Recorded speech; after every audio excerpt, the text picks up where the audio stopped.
Q news అందించే అవకాశాన్ని సద్వినియోగం చేసుకోండి. సమస్య ఎక్కడున్నా నేనున్నానంటూ ధైర్యంగా ప్రశ్నిస్తూ రాజకీయాల పట్ల అవగాహన కలిగిన అనుభవం గల రంగారెడ్డి హైదరాబాద్ రిపోర్టర్లు కావాలను సంప్రదించవలసిన నెంబర్లు 8688926084. బీఆర్ఎస్ కు అసెంబ్లీ ఎన్నికల్లో 39 సీట్లతో జనం గుణపాఠం చెప్పినా, పార్లమెంట్ ఎన్నికల్లో గుండు సున్నా ఇచ్చినా, 7 చోట్ల డిపాజిట్లు గల్లంతు చేసినా ఆ పార్టీ నాయకులకు బుద్ధి రాలేదు. పార్టీ పుట్టినప్పటి నుంచి ఎప్పుడు లేని దీనస్థితికి బీఆర్ఎస్ రావడానికి కారణం ఆ పార్టీ లీడర్లే. అయినా ప్రజల్నే వాళ్ళు నిందిస్తున్నారు. బావా బొమ్మర్దులు హరీష్ రావు, కేటీఆర్ నోరెత్తితే అబద్ధాలే. ఆ అబద్ధాలతో ప్రజల్ని మోసం చేయాలనుకుంటున్నారు. కాంగ్రెస్ కార్యకర్తలు అండగా ఉంటే బీఆర్ఎస్ ను సమూలంగా పెకిలించి బంగాళాఖాతంలో విసిరేసే బాధ్యత నేను తీసుకుంటా అని చెప్పి సీఎం రేవంత్ రెడ్డి గారు అంటుండ్రు. దానికి పెద్ద కష్టపడాల్సిన పనేం లేదు, పెకిలించాల్సిన పని లేదు. పెకిలిచ్చి రెడీగానే ఉంది. ఉష్ అంటుకు వస్తే అంతే. మన ఏది బాత్ పిల్లలను కనుక ఒక కట్టెకు ఇంత బట్టగట్టి ఇట్లాంటి గట్లే. దానికోసం పెద్ద రిస్క్ చేయాల్సిన పని కూడా లేదు.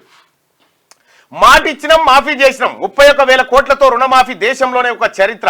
మాది మాట నిలబెట్టుకునే గుణం. బీఆర్ఎస్ ది మోసం చేసే నైజం. హరీష్ రావు రాజీనామా చేస్తావా, ముక్కునాలకు రాస్తావా? ప్రాజెక్టులపై పాలనపై చర్చకు ఎప్పుడైనా ఎక్కడైనా మేము రెడీ. కేటీఆర్ హరీష్ నోరెత్తితే అబద్ధాలే. ప్రజలు గుణపాఠం చెప్పినా వాళ్ళకు బుద్ధి రాలే. బీఆర్ఎస్ ను పెకిలించేస్తాం. రాష్ట్రంలో బీజేపీకి జాగా లేదని వ్యాఖ్య.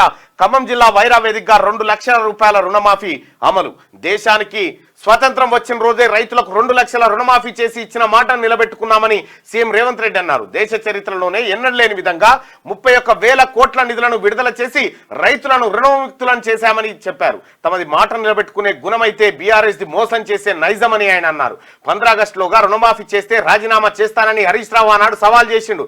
హరీష్ రావు, నీకు చీము నెత్తురు ఉంటే రాజీనామా చేయి. సిద్దిపేట ఎన్నికల్లో నిన్ను ఓడించి తీరుతాం. రాజీనామా చేయకపోతే అమరవీరుల స్తూపం వద్ద ముక్కు నేలకు రాసి రైతుల క్షమాపణ చెప్పు అని డిమాండ్ చేశారు. బీఆర్ఎస్ నేతలు అధికారంలో ఉన్నప్పుడు ప్రజల కష్టాలను పట్టించుకోలేదని, ఇప్పుడు అధికారంలో లేక ఇష్టమున్నట్టు మాట్లాడుతున్నారని ఆయన మండిపడ్డారు. బీఆర్ఎస్ నేతల అబద్ధ ప్రచారాలను ఎవరు నమ్మరని అన్నారు. ఇచ్చిన హామీలను అమలు చేసి తీరుతామని స్పష్టం చేశారు. రుణమాఫీ అమలు, సీతారామ ప్రాజెక్టు పంప్ హౌజుల ప్రారంభం, ఏన్కూరు లింక్ కెనాల్ ఓపెనింగ్ సందర్భంగా ఖమ్మం జిల్లా వైరాలో గురువారం నిర్వహించిన బహిరంగ సభలో సీఎం రేవంత్ రెడ్డి మాట్లాడారు. ఇక మీరు దోచుకుంటే మేము నీళ్ళు ఇస్తున్నాం. బీఆర్ఎస్ కాంగ్రెస్ కు తేడా ఇదే. సీఎం రేవంత్, దోపిడీ బయటపడుతుందనే డిపిఆర్లు దాచారు. కేసీఆర్ హరీష్ రావుపై ముఖ్యమంత్రి ఫైర్. సీతారామ ప్రాజెక్టు పంపులు ప్రారంభం. ఇంకా 15 ఆగస్టు రోజే 2 లక్షల రుణమాఫీ చేసి మాట నిలబెట్టుకున్న సీఎం అంటూ ఒక వార్త. తెలంగాణ ప్రజలారా, ఇప్పుడు హరీష్ రావు మాట మీద ఉండాలి. హరీష్ రావు ఉండే బయట రాజీనామా చేస్తా అని 2 లక్షల రూపాయలు రుణమాఫీ చేస్తే గిడు ఉంటుంది అన్న.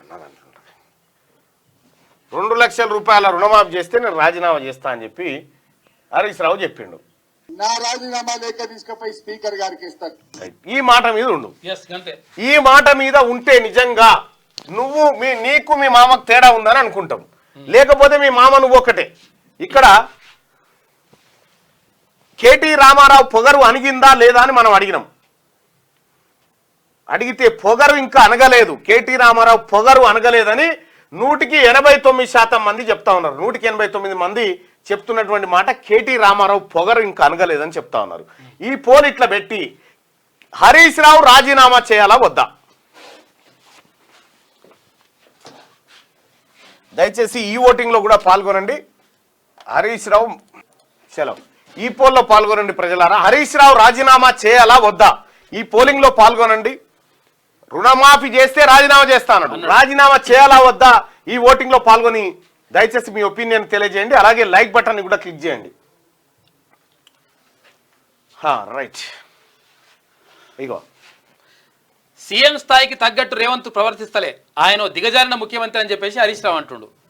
డిసెంబర్ 9 నాటికి రుణమాఫీ అని మాట తప్పిండు. లోక్సభ ఎన్నికల్లో 15 ఆగస్టు కానీ నాటకం ఆడిండు.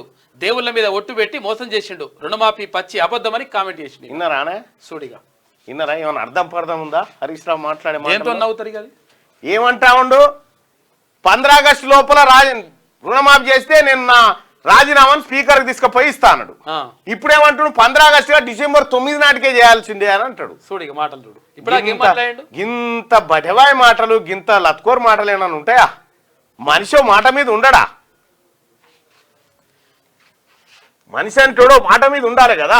దాన్ని ఏమంటారు? విన్నారా? నోరంటారా, మోరంటారా? అది నోరా పెండతటనా నిజమా అబద్ధమా ఏమంటారు కేటీ రామారావు గారు? మీ బావ గురించి నువ్వే చెప్పు. చెప్పు. క్యూ న్యూస్ అందించే అవకాశాన్ని సద్వినియోగం చేసుకోండి. సమస్య ఎక్కడున్నా నేనున్నానంటూ ధైర్యంగా ప్రశ్నిస్తూ రాజకీయాల పట్ల అవగాహన కలిగిన అనుభవం గల రంగారెడ్డి హైదరాబాద్ రిపోర్టర్లు కావాలను సంప్రదించవలసిన నెంబర్లు 8688926084.